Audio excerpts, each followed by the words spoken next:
Why don't I just quickly, I'll just run through a quick introduction and then I'll let you grab hold of the presentation and make the presentation, and we'll get everybody on their way as they had planned. So for everybody on the line here, Peter Bowen is the Vice President of Tax and Retirement Research with Fidelity Investments. We'll skip a bunch of his bio, but suffice to say that prior to taking this role in 2012, he was a fund treasurer with Fidelity Mutual Funds, and prior to joining Fidelity, he was a principal in the tax department of PricewaterhouseCoopers. Peter is a certified public accountant, or CA as they're all now known, and obtained his BA in economics from the University of Waterloo. So, he's very well qualified, and it's a real pleasure to have him out. And, I know some clients who've been with us for a while would remember our presentation we did at the Sports Museum here in Calgary. And, I think this is just a great opportunity to go back to the basics and make sure that we're just answering questions and providing a good, what we'll call Retirement 101. So, without any further ado, I will let Peter grab the ball and run with it. And if you have questions, please email me. Please put them in the chat function, and I will aggregate them up, and we'll deal with them at the end of when Peter's made his presentation here. Thank you all. Excellent. Conrad, thank you for the introduction. I guess it's afternoon. Yep. Good afternoon, everyone. Pleasure to be here. I do have a slide deck let's see if we can, hopefully that functionality works. We'll see. Let's see how it works here. And Conrad, are you seeing the slide deck? I am seeing your slide deck in PowerPoint there. So. Right. And if I make it full screen, does that make it bigger for you? That makes it bigger. I can read it without my glasses, so hopefully we're good there. Can you read this slide without your glasses? Never mind. No, I failed the skill testing question. Listen, before we even get into talking about retirement, I do want to mention one big change that happened, is proposed, I guess is the technical way to put it, from this year's federal budget. So, Conrad, as you probably know, but the audience doesn't, I get to go to the federal budget lockup every year. I fly to Ottawa and get given the budget materials in advance, but I have to surrender my phone, turn the Wi-Fi off on my computer, and go into a windowless room full of tax accountants and tax lawyers to look at tax materials for several hours. It's a lot of fun. And I actually hope it's pretty boring, because when it's interesting, it tends not to be good for investors. And this year, unfortunately, wasn't boring. They're increasing the capital gains inclusion rate, right? So hopefully people are aware that if you have taxable money, so we're not talking RSPs or tax-free savings accounts, but taxable money, and you have a capital gain, so you sell it, up till now, 1/2 of that gain goes onto your tax return and gets taxed. Going forward, it will be 2/3, but there's a big but in that, as you can see in the middle of this page, for individuals, we get a big buffer of $250,000. So if your gains are less than $250,000 in any one year, really no change. If you go beyond that, it's still at 50% on the first 250,000, and it's 2/3 on the amount above that. So exactly. We've telegraphed that and been working with clients where appropriate, their CPAs, to help mitigate it. And of course, it's something that's is on top of everybody's mind, and appreciate you bringing it up here. Thank you. Yep, and it does have an impact on retirement planning, and part of retirement planning is estate planning. So the other note I should make a couple things just before we go off of this slide, is that the corporations don't get the $250,000 threshold. So if you own a business and you are investing within a corporation and you have future capital gains, they'll be at this 2/3 rate without that $250,000 buffer. And as Conrad mentioned, working with clients and their accountants, because we have a window of opportunity up till June 25 to trigger capital gains early. Now that means paying taxes early to the government, which may not be the right answer depending on the situation. So, again, I applaud the fact that that Conrad was working with clients and their accountants to try and figure this out. But it has an impact on estate planning, as I mentioned as well. So let's dive into the materials, talk about retirement. By the way, the 2024 Fidelity Retirement Report is out. So it is available on our website. And if you're interested, you can speak to Conrad about this, about getting a copy. It's an annual survey. I think we're in our 19th year. We look at Canadians coast to coast and see how they're thinking about retirement. And we're looking at both pre-retirees and retirees. And we're able to compare and contrast those two groups, but also males versus females and changes over time. And we've seen the financial crisis and the pandemic and the recent high inflation bump that we have. Maybe we're coming out of that, hopefully, right? Cross our fingers, Conrad. So we're able to look at Canadians across time as well as looking at different aspects this year. So take a look at it. Lots of tidbits in there to think about retirement. But retirement has been changing. There have been I'm going to skip this slide in the interest of time. A lot of demographic changes, right? Canadians are living longer. So this data comes from Statistics Canada, and it's showing the life expectancy for a 65-year-old. So if you look at the top there where it says early 80s, back in the early 80s, when we look at the Statistics Canada data back then, they were telling us that a male could be expected to live to age 80 and a female to age 84, a 65-year-old male or female. Fast forward to the current data, and look at that. That 65-year-old male can now be expected to live to 84, female to 87. So yes, men, we're catching up, but we're not there yet. Right? Another thing that's changing. Oh, sorry, I should also mention, by the way, right? These are demographic statistics, but each of us is an individual. This is why you work with a professional like Conrad. Here's a lady celebrating her 100th birthday. Yes, this is my grandmother. And yes, that's a glass of red wine at the bottom center of that screen that she's using to celebrate her birthday. So we can look at the demographic information that might say, okay, hey, I'll live to 84 and a half. Well, hang on. We could live a lot longer than that. And this trend is expected to continue. Thank you very much, Peter. If I could just interject for a second, you do have there's a reminder at the bottom of your screen that's obscuring a couple of the slides here. Oh, if you could just let me get shut rid of that down so that folks can see the full slide there. Yes. Hang on. So you're seeing screen rather. There we go. Oh, we got it. Okay. Thank you. Wonderful. Awesome. I just want to make sure everyone can see everything. It's I know we jumped right in, so there we go. Well, I'll let you continue, please, Peter. Thank you for that. So what else has been changing? Number of workers per retiree, right? This has changed dramatically over the last number of decades. We used to have almost 7 Canadians of working age relative to each Canadian of retirement age. That has dropped to 3.3. And it's expected that this will continue to drop till we get down to almost 2 to 1. Okay? So this has a lot of implications for government policy, and I'll probably come back to that in a few minutes. What else? The average age of retirement. Well, it's 65, right? That was 65 back in the 70s. But hey, look what's been going on here, right? Again, back in the 70s, it was 65, that classic age. But it went through a very long period where it went down to about 61, bumped along there, stayed in that range until 08, 09. And Conrad, I'm sure many of our audience are aware of what happened back then. That's when the financial crisis hit. Mm-hmm. That caused a big change in behavior. Now, there were other factors too, but the average age of retirement in Canada has gone back up to 65, and that's actually a pretty dramatic swing in a relatively short period of time. And when we look at our retirement survey, our annual Fidelity retirement survey,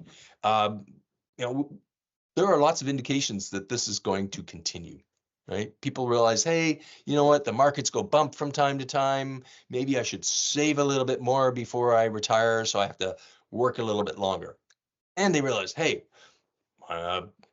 likelihood of me living longer than my parents did is out there. So again, I want to have enough to last that length of time. So lots of things that are changing. Let's talk about those financial aspects of retirement. Right, here's our life cycle. We start saving when we're young, hopefully. Build up our assets over time. We get into this transition zone. More on that in a moment. Retirement is right in the middle of that transition zone, and we start to draw down our assets, right? And then we're living in retirement. And that's intentional. It's pretty hard to have sufficient assets where we can live off of just the returns, just the income on those assets. So we build up those assets in order to draw them down over time. All right, this retirement transition zone. This is basically the 5 years before retirement through to the 5 years after retirement. And it's a key time, right? We're really starting to focus in on thinking about retirement. Now, it's not to suggest that we're not thinking about retirement far before that, which we should be, right? But now it's getting real, right? So we want to think about our retirement goals. What do we want to do, right? And by the way, if you have a partner, that's a conversation to have, right? Because people might have different standards expected in retirement. They might have different ideas of what they're going to do. You want to make sure that's all understood in advance, because those goals are a significant driver to our expected expenses. Right? What are our sources of income? Conrad, I'm sure you do lots of financial planning with clients to look at all those different aspects and try and bolt them all together. And it's complicated, right? There's a lot going on there. I'll come back to that one in a second. Hopefully the kids are off the payroll, so we're now able to reduce or eliminate debt, top up savings, right?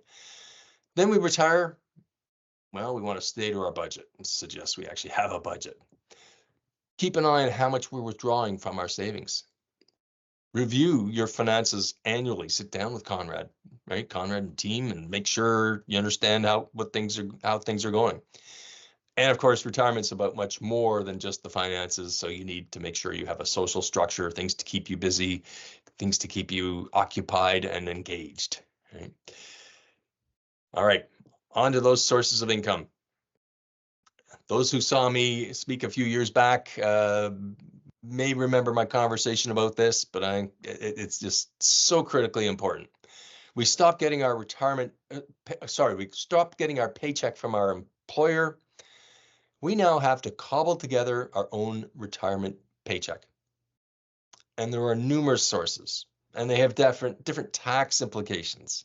And every one of us is an individual, and we'll have different mixes of these. And some people will have some of these, some of them will have all of them. Everyone should have a few of these for sure. We've got the government programs on top of Canada Pension Plan and Old Age Security. If you're fortunate, you may have a defined benefit pension plan where you and your employer put money into a pension plan over the years while you're employed. And then when you retire, the deal is you get a set amount per month for the rest of your life. Maybe it's $3,000 per month, right? That's the benefit. It's defined.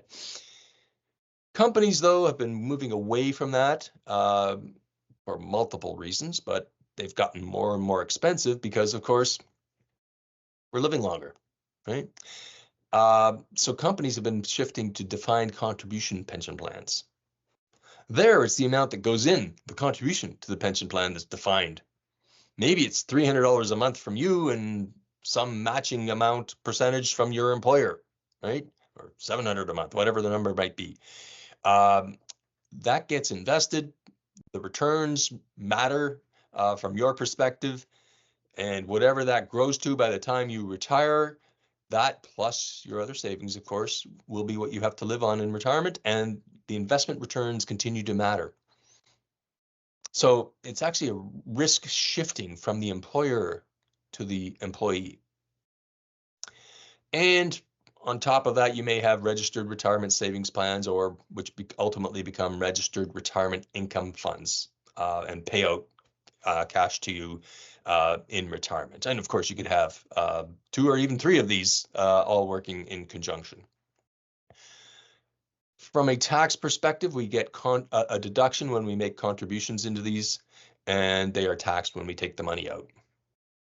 We also have a tax-free savings account we can take advantage of.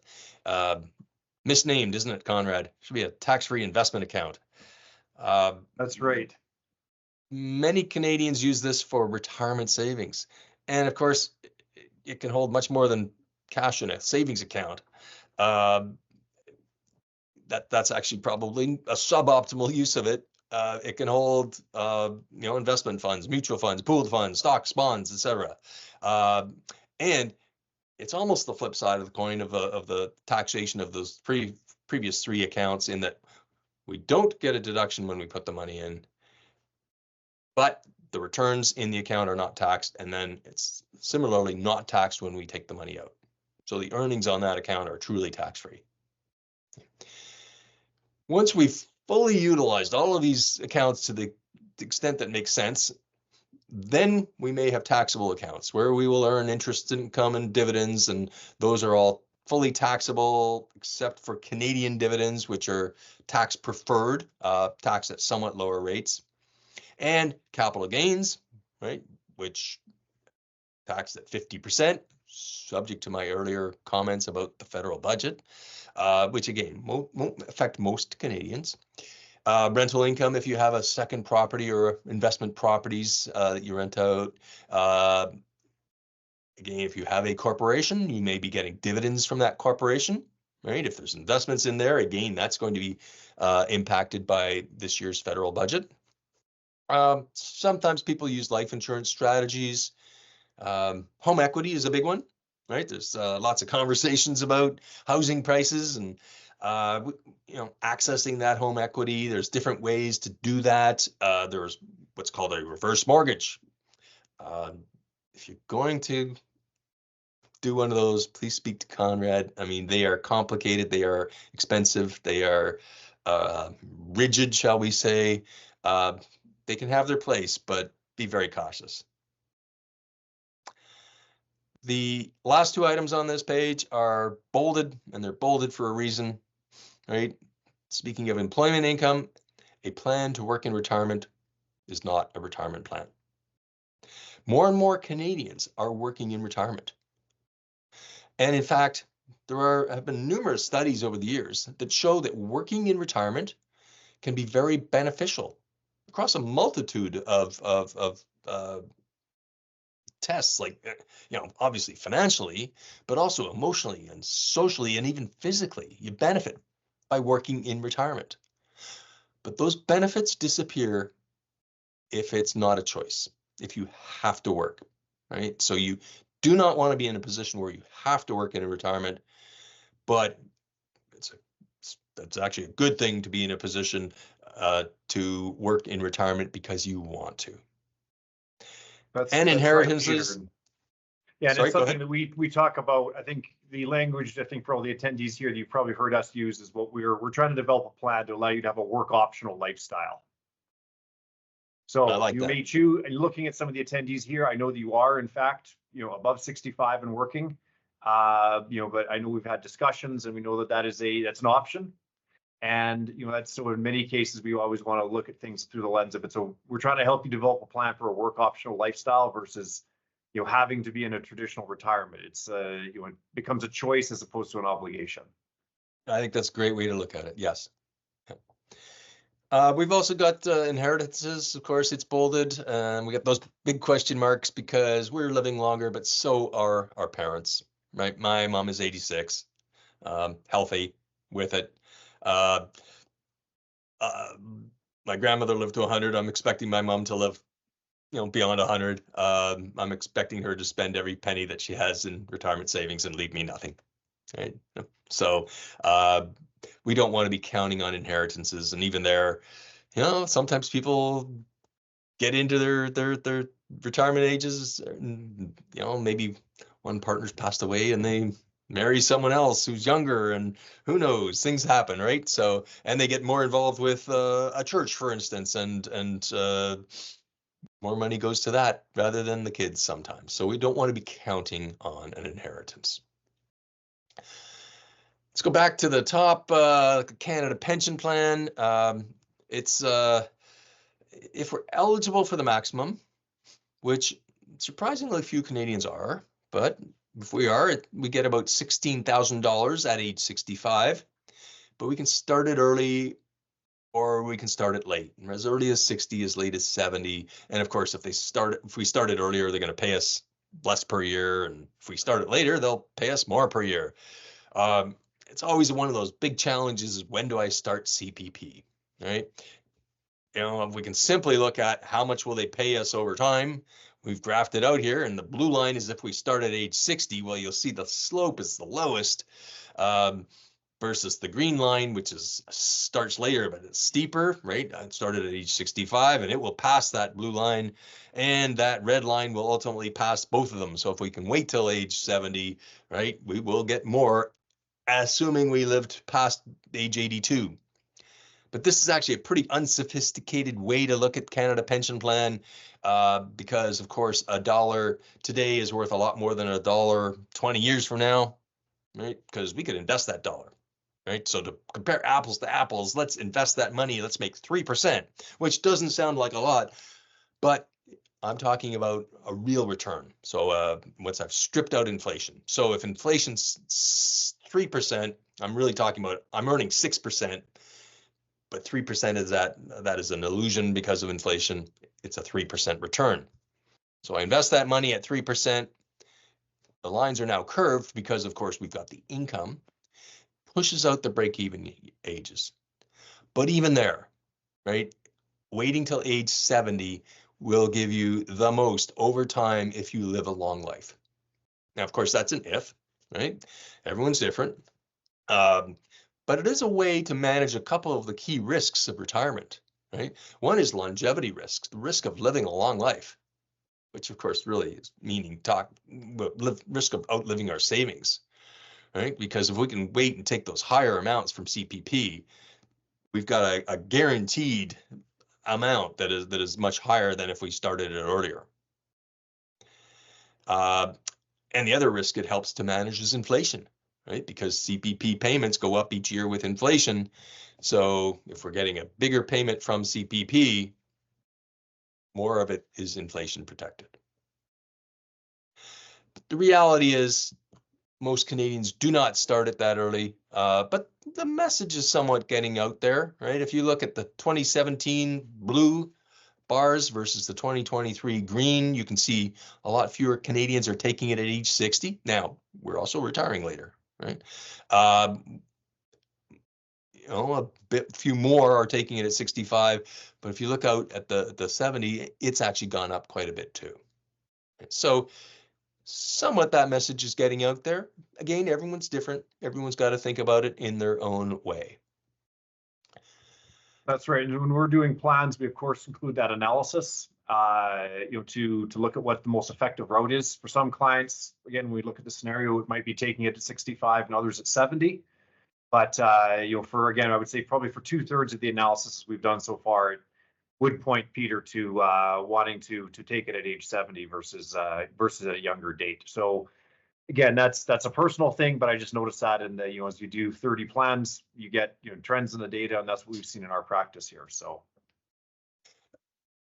right, and that's by the way, this doesn't mean constraining your living style until age 70, does it? It means no. It means no, we're going to take more money out of our RSP, or registered retirement income fund, in the meantime. So we'll still have the lifestyle that we want. We're just taking it from different buckets at different times. That's right. It's about how you put all those different pieces that you outlined together and in what way we do it. And again, that's part of the planning process that we always look at is to optimize that. So, that's it's an important consideration, and you want to make sure that you are getting when you're living your work optional lifestyle, that you're able to, get that fulfillment that, and enjoy those activities you've been looking forward to. Let's talk a little bit about old age security. The maximum payment at age 65 isn't as much as the CPP. It's in fact about half, $8,500 per year if you're eligible for the maximum. Which if you've been living in Canada all your life, you are eligible for the maximum. If you've come to Canada in your working years, you may not be. You can't start it any earlier than 65, but you can delay it, just like CPP, and they will pay you more. We do have to watch out for what's called the clawback, right? If our income in when we're receiving OAS is above $91,000 or so this year, they'll start to ask for some of it back. Well, Conrad, they won't ask for it back. Yeah, there's no asking. There's taking. There's no asking. They'll just take it back. They're just going to take it. Yeah. So, in terms of that work optional retirement you refer to, that needs to be thought about, right? That if you've hit 65 and you've retired from your primary occupation, but you're still working part-time or quite a few months per year, plus you've got other income, and you're getting above that $91,000, you probably want to wait to take old age security until you've stopped working, because you're just going to be giving some or all of it back, right? So we want to keep that in mind. It's part of the planning as well. I should note, by the way, for those 75 and over, the amount paid goes up by 10%. Old age security, one of those ones where, for me, well, I'm going to make two comments about these government plans. CPP, I think, is rock solid for me. I'm not worried about CPP at all. Old age security, I think something might give, because the costs of OAS continue to go up. CPP is actually, there's a pot of assets to support it. There's no pot of assets for old age security, and Canada is aging. And remember that chart, the number of workers per retiree going down, right? Where is this money going to come from? So I want to be cautious about planning to rely on old age security in my retirement. I'm going to skip ahead so I can talk about the 5 key risks. And by the way, Conrad, you'll interrupt me if any questions come in from the audience, of course. Absolutely. Yeah, I just we have had a couple questions accumulate here, but why don't you go through the 5? If we get to the end, we can talk about a couple of the questions that come up. I think that you're on a good roll here, Peter. All right, the 5 key risks. I mentioned longevity. I mentioned inflation. That's 2 of them. Asset allocation, right? We've got eggs in a basket here. We don't want all of our eggs in one basket in retirement, just like we don't while we're working, right? It's not like suddenly you retire and then put everything in GICs. No, right? We want to keep a diverse basket of investments. We can live for another 30 years quite easily into retirement. We want to continue to think about having different asset categories that we are exposed to for the long run, some of which deal with some of the risks like inflation, right? So maybe you have exposure to commodities as something to help manage inflation risk as part of your asset allocation. Withdrawal rate, that speaks to the amount we're taking out each year. Historically, there have been a lot of studies and what they look at is for a 65-year-old, how much can they take out of savings and have a very low likelihood of running out of those savings. And the number of those studies typically come up with is actually 4%. Some studies have suggested 4.5%, even 5%. One thing to keep in mind is that those studies assume uniform spending over retirement. Often we spend more in the first few years because of travel, right? I certainly intend to spend a fair bit traveling when I retire. Maybe that lasts for 3 or 5 or 10 years, but then it'll quiet down, I would think, and my costs will actually go down. So those studies look at a steady spending, but that's not how the real world works always. And healthcare, right? That wild card that we hope doesn't come to hit us, but health costs as we get older can be a factor to consider as well. So those are the 5 key risks. And finally, just to talk a little bit about estate planning. Any if you're doing retirement planning, estate planning is just one subset of that from my perspective. This capital gains tax change has changed that world. I'm going to skip over this and just talk about our conversations. But before I do so I should mention, when we pass away without a surviving spouse, right, our value of our RSPs or RIFs gets triggered for tax purposes, and all of our capital gains on taxable accounts. And that can include if we have a vacation property or a second home in Phoenix, right? We've got a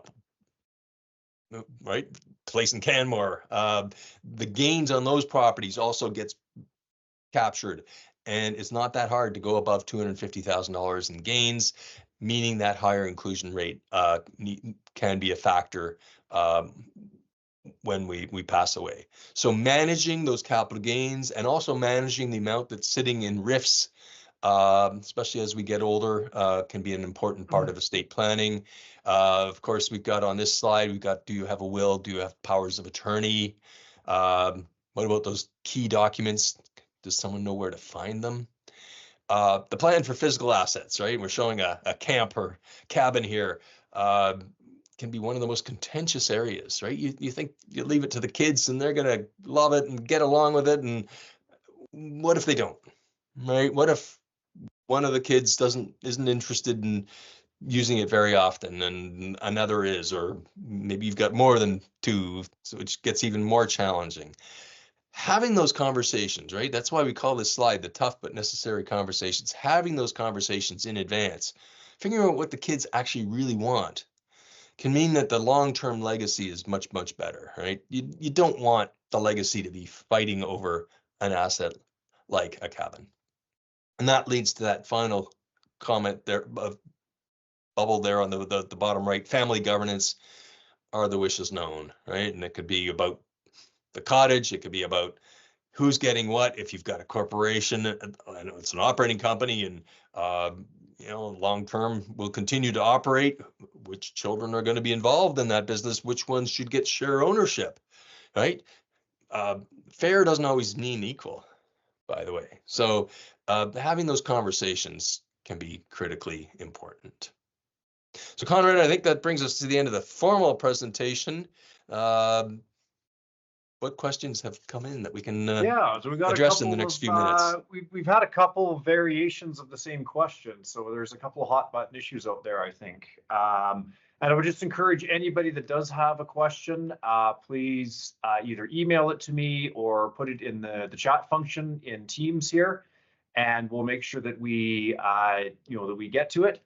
But we've had a couple of variations of one question around looking at, especially given your comments there on managing your RIFs as part of estate planning, is the wisdom or not of doing early withdrawals from your RRSP prior to the mandatory RIF conversion at age 72, or the mandatory first year of RIF income at age 72. Just a couple folks just looking for your thoughts on that. And so a couple comments. First one is, I think, everyone is different, and remember that retirement paycheck and how we cobble it together. Everyone's scenario will be different. Again, going back to that idea, if you're delaying CPP and perhaps old age security till age 70, you certainly want to be taking money out in advance. Another factor is, what about the old age security clawback, right? If you're going to be subject to that, which, good problem to have, of course. It means you've got a fair bit of income in retirement. But to manage that, yes, there's another scenario where taking money out in advance from that RIF or RSP can be well advised. And put it into a TFSA, of course, would be our first choice. But once you've maximized that into taxable accounts, there are strategies that can be more tax efficient than others, such as things called corporate class funds, and they're investment funds that can bring tax advantages. So by pulling money out early and investing it, or spending it, depends on your the situation, but investing it. My mom, and it doesn't have to be pre-72, right? This could be my mom's 86. We're always pulling a little bit extra out of her RIF because it's about $300,000 in value, and if she passed away next year, the tax hit on that would be pretty hefty.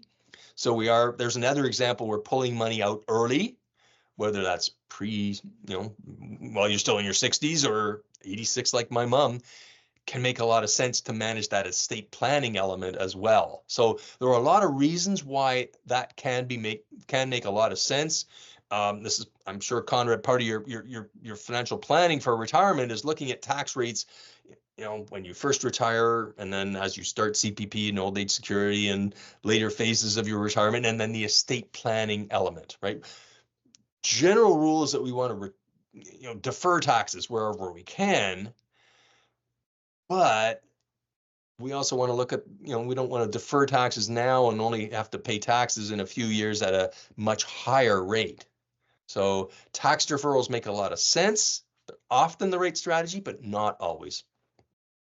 That's right. Yeah, and I would say that echo those comments. I mean, part of our financial planning process is that the program that we use actually has an artificial intelligence in it that actually does your taxes for the next 30 years, for instance, and looks at what's the optimal path for taking money out of an RSP to minimize things like clawback and such. And so, although it is a complicated answer, and there is a huge power for deferral, which is easy to underestimate. It really is. Deferral is extremely powerful, and it's like compound interest. You don't realize if you put one grain of sand on the first block of a chessboard, but you add one, you double it every time, you end up with more sand than the Sahara Desert. Deferral is extremely powerful. So, we want to make sure we're thinking about that. We also have a question coming up here around order of withdrawal, right? So is it wiser to start with RIFs, TFSA, or non-registered? Again, our perspective would always be like, let's let we got the AI to optimize, we can optimize, but again, Peter, what are your thoughts on that as well? And it goes back to that everyone's circumstances will be different, and I agree with that thought of the optimization will vary tremendously, and looking at the long range picture makes a lot of sense. I mean, often TFSAs are the last place you want to take them out of because they are so powerful from a tax perspective. But sometimes it can make sense that you want to do that because, for instance, if you need if you purchased a new car, right, and you need a certain amount of money, and you don't, your only other source is registered money, where you'd have, non-registered money, taxable accounts, where you'd have to trigger a big capital gain. So you don't want to do that. You take money out of TFSA, and you figure out how to replenish that over time. But so even within the context of, hey, we're going to leave TFSAs as long as we can, it may vary between different years depending on your particular spending needs. Mm-hmm. Okay. I got one question here. I mean, I know the answer, but I'll let you answer it here, Peter. And that question is can you start by gifting what will be inheritance and avoid capital gains taxes after death? So can you avoid capital gains taxes after death by gifting early? You can. Of course, to gift early, you need to generate the cash. Or you could donate the particular investment, but that also triggers the gain. So yes, it's absolutely a strategy to gift money early as part of the estate planning process. Of course, we want to be cautious that we make sure we've retained sufficient assets for living the life that we want throughout retirement, especially if we live longer than expected. All right. Is that how you'd answer it, Conrad? Yeah, I would say you just want to make sure that the gains you trigger in making the gift doesn't make it worse. It doesn't put you in a financial position where you're not getting the retirement you're looking for, or the taxes you save are ends up puts you in a worse position, right? You don't want to. No one wants to pay these capital gains taxes, especially these new rates, especially that's 100% true in Alberta. But you also want to avoid cutting off your nose to spite your face. So I think we're all on the same page there. And I got one last question here, so I'll just sort of put this out as last call. If there's anything else we can add, but I think even though this is anonymous, I think I know who asked this question, so hats off. So if you have clients that are more growth, basically the gist of the question is that, the 4% withdrawal rate you talked about, Peter, I presume, and from what I've seen, that presumes a balanced portfolio. How far do you think you can push it if the client is more growth orientated? For instance, if you have a client that, let's just call it a growth or aggressive growth risk tolerance, how much can you move off of 4% and still be sustainable in your estimation? Probably a fair bit, but it opens us up to what we call it's part of the withdrawal risk is the sequence of returns risk. If you have a significant downturn in the markets when you're pulling out significant amounts, if you don't have that conservative buffer to pull from, you're going to be triggering those losses and realizing those losses, and it can actually become a bit more of a challenge for the long term because of that timing, right? The markets don't just move up in a straight line over time. They move up and down, over the decades, for sure, over the years, over the decades. And there will be bumps from time to time, and the markets can stay down for, an extended period of time. They always recover, right? Conrad, has there ever been a market downturn where the markets haven't recovered from it? No, I struggle to see that on the chart. Yep, never. But nonetheless, by taking higher risk, you just have to be cautious that downturn can now maybe you cut your costs for a year or two to try and manage that, but depending on how much you have in the assets. And the other thing is, if you have more than enough assets, taking a little bit more risk because you're thinking about the next generation can also make sense. That's right. Again, that's why when we look at risk, tolerance is always capacity and willingness. And if you have enough assets that's going to last your lifetime, then we can start taking a look at the time horizon that includes your heirs. And we do have several clients where they are well beyond the need for a growth portfolio. Let's put it that way, but they still are fairly aggressively invested because they're not thinking on their time scale. They're thinking on their kids and their grandkids. So again, that's where we want to rules that apply to at a general level don't necessarily apply to an individual. And this is why everything we do is personalized and worked out at the client level. I mean, this always comes down to the fundamental principle of know your client. Everyone's different. Everybody's different. So I think I put last call for questions out here. I haven't seen anything new pop into the chat, so I'm going to assume that I guess we're going to say, speak now or forever hold your peace. Oh, there we go. Any suggestions around planning since there hasn't, around the new capital gains tax increase, since there hasn't been any specific legislation? That's a very good point. A very knowledgeable attendee who's aware that we haven't seen the rules. We've got June 25 coming up in a hurry. There are question marks. There's lobbying going around about some of the aspects of these rules that don't actually make a lot of sense. And it's hard to plan when you don't see the rules. Now, they've promised to release the rules before they recess for the summer. That could be just a few days before June 25. And by the way, if you're going to trigger a gain before June 25, it has to be realized before June 25, which means if it's a stock or bond or investment fund, it has to be settled before June 25. But if it's an investment property or vacation property, it has to close before then, which is almost impossible, right, to make that happen. I do encourage people to think carefully and to work with their accountants to not do knee-jerk reactions on this, because you don't want to pay taxes earlier than you otherwise would have, unless it really makes sense, right? If it's something you weren't going to sell for 10 years anyways, I don't think you want to do that before June 25. If it's something you're going to sell in the fall, yes, or next year, yes, you may want to do that before June 25, but be thoughtful. Yeah, absolutely. I mean, I would just say that the sum of what I've seen from probably sitting in now 20 meetings with accountants is, if it's a long hold asset like a cottage, or recreational property, don't do anything with this. Like, do not rush sales through, because you're probably likely going to hold it longer. The power of deferral comes into play there. If you have a very large, unrealized capital gain, and clients where that has been the case, we've done a very thorough combing of our client base, and we've engaged directly. So in some cases we are triggering. And a lot of it is just coming down to, we have to, take a guess on what the problem actually is.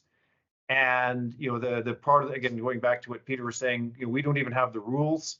And yes, they promised something by June 21st, but here's the problem with that, is that there's not enough time to settle a trade. Even if they give us the rules on that Friday, there's not enough time for settlement. So we actually are forced to act prior to June 21, just because of settlement days in the market.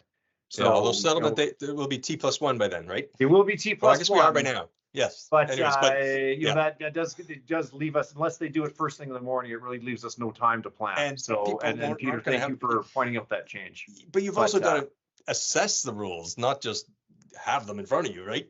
That's just, yeah. So anyways, I do have to jump because I've got you have to go, but presentation. Thank you for coming in, and thanks for everyone for participating. And we'll look for, maybe we'll do an update here, in a year, 18 months from now, and look forward to your insights at that point, Peter. Thank you.